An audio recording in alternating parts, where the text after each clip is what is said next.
So the Inside Man brand, to speak about it, you basically love to give people experiences for people who come into Vegas, if people are looking for things to do. Mm-hmm. What made you want to focus on that just solely?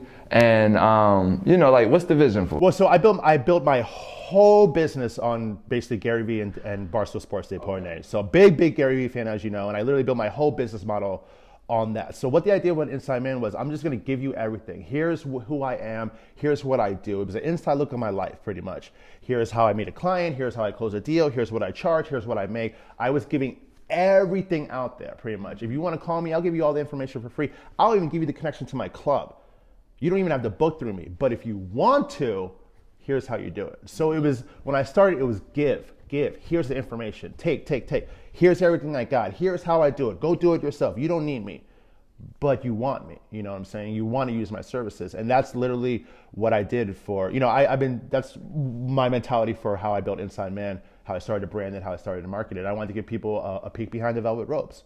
There was 40 of us out here doing this thing. It's a very, very exciting industry. I am like shocked that there hasn't been a reality TV show about guys like us, but a lot of that has to do with, the stuff that goes behind the scenes in the clubs, and, there's a lot of money involved in the casinos and the federal regulations and stuff like that, and the alcohol. So that's the reason why there isn't a lot of material out there. Like, you think you'd be able to go on YouTube, you'd be able to find 10 guys like me showing their stuff out there, but they don't, and maybe because, not a lot of guys do it like me, not a lot of guys have that vision. Mm-hmm. But that was my mentality, just to show people, hey, this is what's going on out here. Right. This is what I'm doing.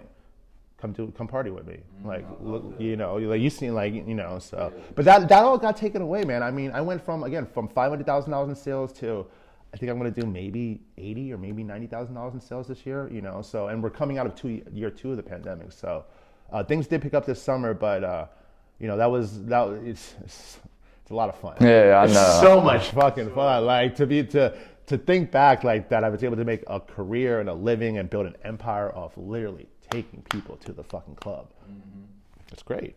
I want to know, what's your biggest moment with Inside Man? Like, something that's like, to this day, still astonishes you. When I sold 10% for 20,000, without a doubt. Like 9 months down the line, I sold 10% of the company for 20,000. So it was like, cool, pay my first investor back, and we're free rolling now. So that was definitely, I was like, I built something from nothing to an actual 200,000 evaluation, right, based on a 10% 20K investment.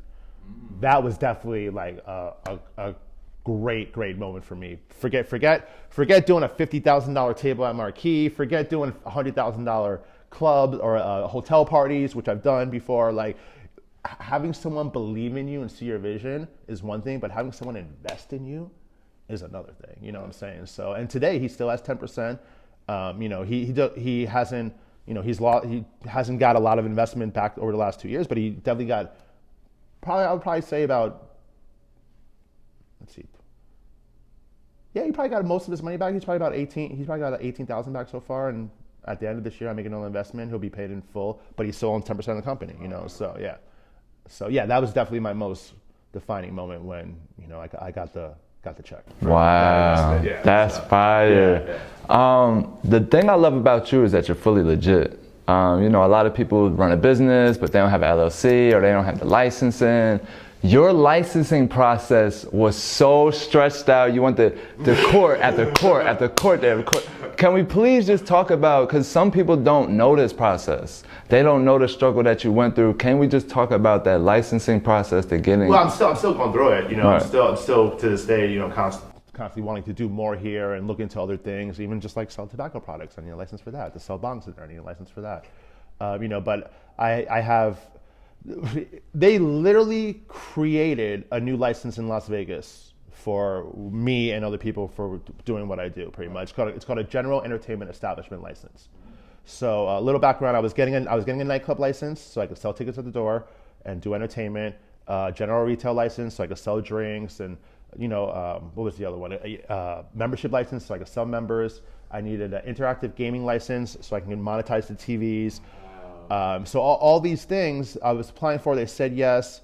Everything was a go. The fire marshal came. He literally said, "You're passed and everything." And then he went into his truck and he's like, "Oh, it's a marketplace. You need to get an assembly." So I had to get a whole change of occupancy, which is a huge thing. I didn't know at the time, but was. So that was like another 3-month process, architecture, back and forth, just to say it's an occupancy from a marketplace where people come and go to an assembly place where people come and hang out and stuff like that. So that was a major thing. But in the end, the city just wants to make sure you're compliant. They want their money, and they want to make sure you're not doing anything shady, which is fine because of my history. I'm a felon. I've been to jail numerous times. Not enough fingers and toes in the amount of times I've been in jail. So if you look me up, I mean, I got a record. So once the city saw I was doing for these things, especially to what happened to me in October last year, for people that know, I won't go into detail of that. But, I'm quote unquote known out here by the city. My brand is known out here, so that's a good thing and a bad thing.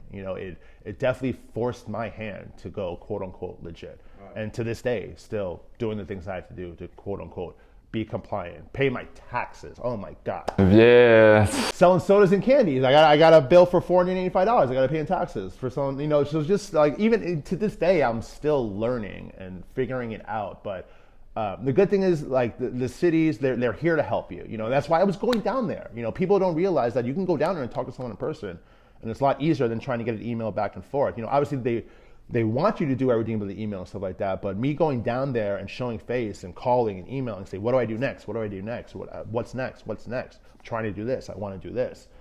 They're like, okay, this is how you do it. So it got easier as they got to know me and I saw the process and stuff like that. And to this day, I help people with their figuring their stuff out with the license and stuff like that. So that's really cool that I can learn and fumble and fall to help someone else not fumble and fall. Right. You know what I'm saying? So that's something I really get a lot of pleasure out, is helping people and showing people that, hey, you could do it too. Right, I shouldn't have this. Right. I shouldn't have this. Like I think to this day, like, it's crazy. It's crazy that, like, you saw when this place was bare white and empty. And when I walked through here the first day, I had a vision.